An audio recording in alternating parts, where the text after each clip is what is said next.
Some sorry excuse for a human being stole my dad's 98 Chevy Blazer, and now insurance wants to scrap it and not fix it. Nobody's putting dad's Blazer in a crusher. I'm going to fix it myself, and I'm going to show you how it's done. Here we go.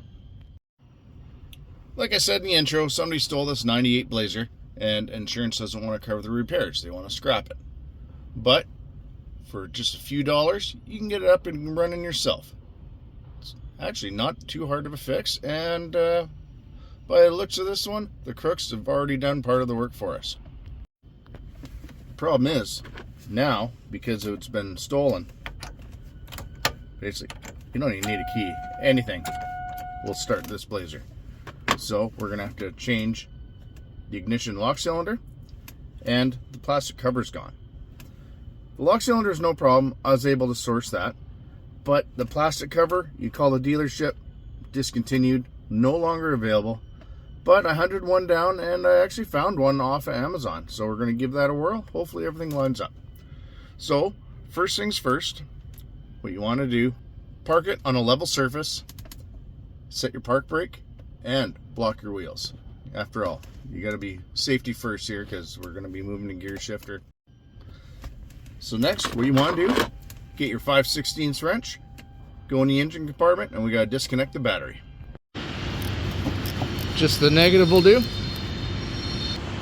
Disconnect it and tuck it away. You don't want that making contact with the battery again. Next, you want to turn your key on and pull your gear shifter all the way down to first gear.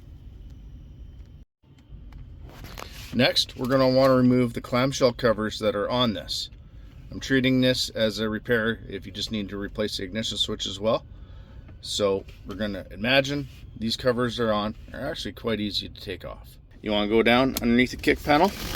There'll be a screw here, 7mm, and on the other side, same thing, 7mm, and there's a couple more down at the bottom here.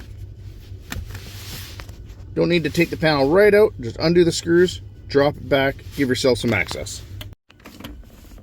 Like I said, there's 4 of them. Take the screw out, you want to pick it up off the floor mat and put it in the cup holder or on the console.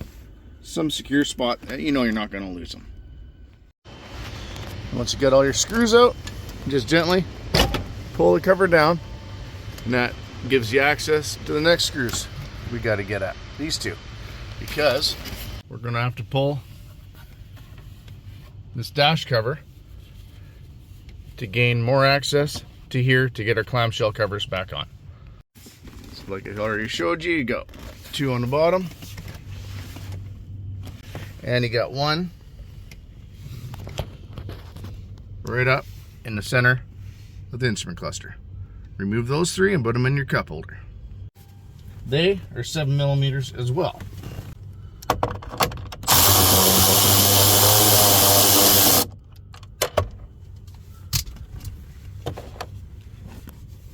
Into the cup holder, and these 2.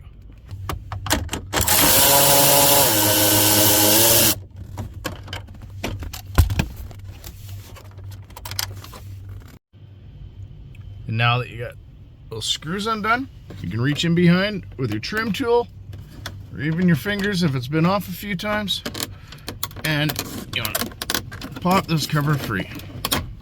There you go. Once you get underneath it, you can just break your hands along, and once that's out of the way, it gains you access to the electrical connectors you gotta undo, because we're gonna have to get that out of the way. So you just press the clips in. You can see back here, you want to push that in, pull the connector out, and the headlight switch connector, press this tab, and undo it. Just like that, and work your way over to the 4x4 switch and do the same. See, we got our connectors undone, and one final one down at the bottom for the rear hatch. With those all undone, now we can pull our dash cover up out of the way, put it in the back seat, and now you got a lot more room to deal with. because one of the most frustrating parts of doing this job is dealing with that clamshell and getting access to take it on and off. So at this point, we're still imagining that this plastic cover is on. So what you want to do is go underneath and you'll see 2 screw holes. There will be one here and one there. Those you can undo with a T25 torque screwdriver.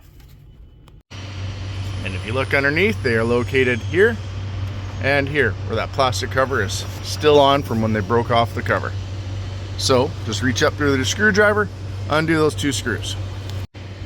They're not tight, just a regular hand screwdriver. You don't need any power tools, because the last thing you want to do is break them off in a column. Then you got problems.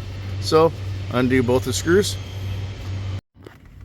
and then get your trim tool or a small screwdriver and go right on the joint of that clamshell next to the ignition switch and pry it apart. And then your bottom cover pop down, and you can remove that out of the way because we got this cover moved. Now that just leaves our top cover. It's held on with 1 screw, and it goes up underneath through here. And you can see we got some plastic bits from when they pulled the cover off. It is an external Torx. It is an E5. So get your nut driver or socket, reach up there and undo this screw, and it will come down. And then you wiggle your top cover off. And that's where we're at right now. Next, we want to move the old ignition lock cylinder. Before you do that, you want to undo this little white connector at the back. It's actually kind of tricky, but once you know how to do it, it's quite easy. You just need to get yourself a fairly long 90-degree pick. Something like that. So what you want to do, see if I get this for, oh, there it is. You want to reach down the back and you release a clip, and this connector will walk out this way. Just like so. Let's get that out of the way. You can see the connector we're trying to undo here. This little tab you see on the left. You're reaching there with your pick, squeeze it in, and you can roll it out. Next, to remove the old lock cylinder, what you want to do is with your key or your screwdriver, you want to turn it to the crank position and hold it there. And if you look up on top, you can see this little hole right there with the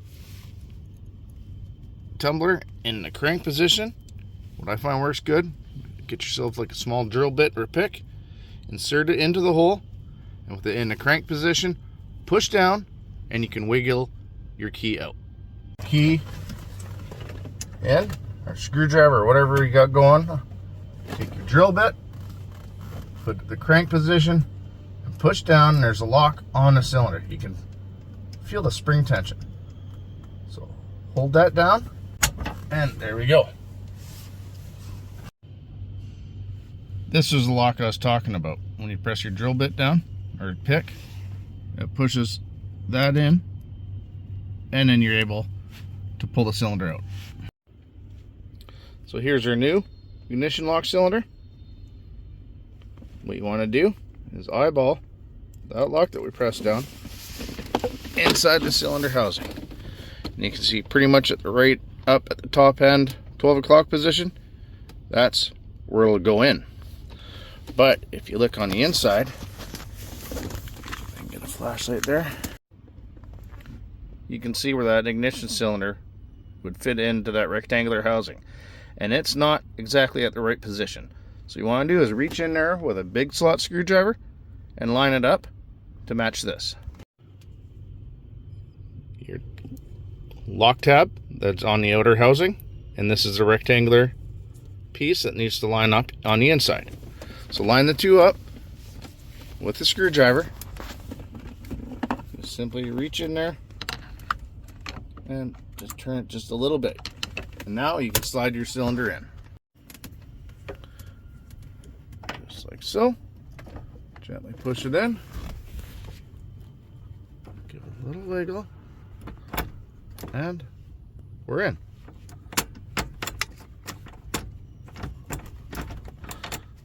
Now, with it in park, key can come out, key can go in. So, we can put this wire back on. You can see the little hole right there. That little tab will line up in that. So, put it on like about a 45-degree angle until you get the hole to line up. And rotate it in until you hear it click. And we're good to go. It's now with your foot on a brake, turn your key on, pull your gear shifter back down in the first gear position. Now we can start dealing with our clamshell covers.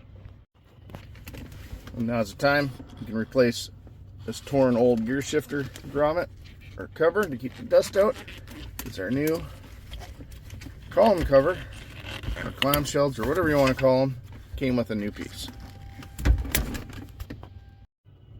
So first, get our upper cover and get that into position. Remember to get your hazard light switch on there. Get it around your ignition. What I find helped get the cover on, push your hazard switch on, gives you a little bit of wiggle room. But the tough part is getting that lip, getting that lip to tuck underneath your steering wheel. But a little jiggling, little wiggling, and patience, it'll happen. Now you can reach up underneath. Remember our external Torx socket, or external Torx screw. Oh boy, that's a mouthful. You can tighten that by hand. Just like so. Now you got to remember, you are dealing with just plastic. So the last thing you want to do is over tighten it, strip it out, or break it. Because then you'll be on the phone or on the internet getting yourself a new piece. And no one likes to buy stuff twice. Okay, nice and tight. And now our bottom cover. And you can see it's got these clips.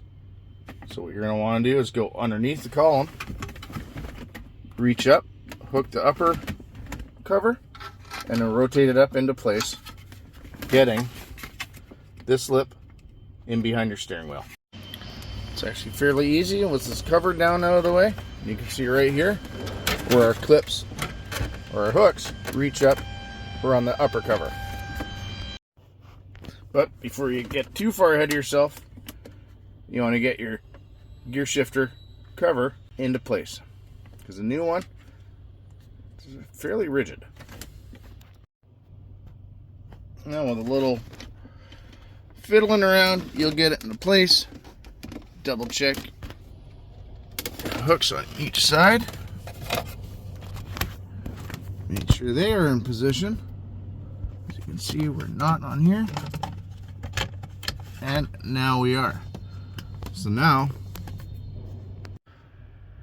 with two hands, you want to try to get this up into place with that lip behind the steering column, fitting around the switch, and our lock tabs securing into the top cover.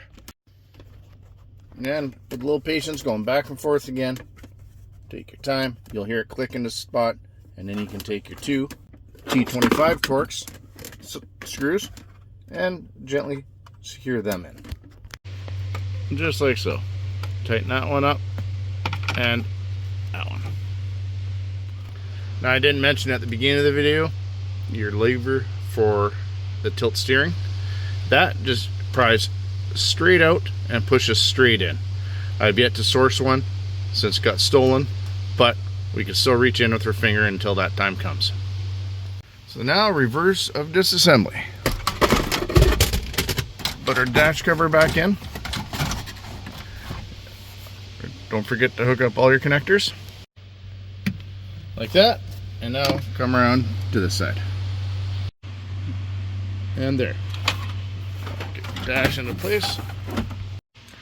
Once you get your tabs lined up, just push it all in along, and then you can put your three screws in. Remember, the cluster and one on each side of the column. I always like tightening this kind of stuff by hand if you got the time. Way less chance of snapping screws and crossthread and stuff. And now, the bottom cover. You can see these lining dowels. Get them lined up with the holes. Because you got to remember, a lot of this plastic's pretty old and it gets kind of brittle over the years.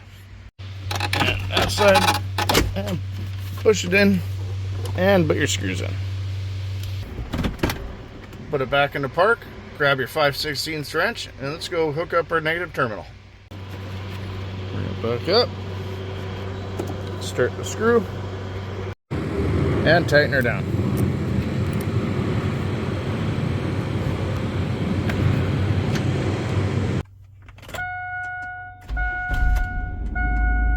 We've got a functioning ignition switch. Key out. Won't turn on. Key in. We're off and running. Now it's not exactly the same color as the steering wheel and dash panel, but if you really want to get picky with it, you can paint it to match. But our main goal is everything's covered, everything's secure, and it doesn't look like it got stolen.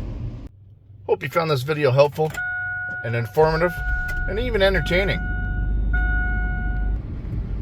I also definitely hope it helps someone save a lot of money, and in my case, saving a family heirloom that's been in the family since about 6 months after it rolled off the assembly line in 1998.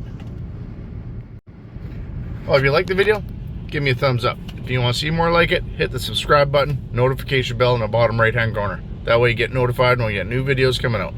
Well, that's it for tonight, everybody. Have a good night, and keep wrenching.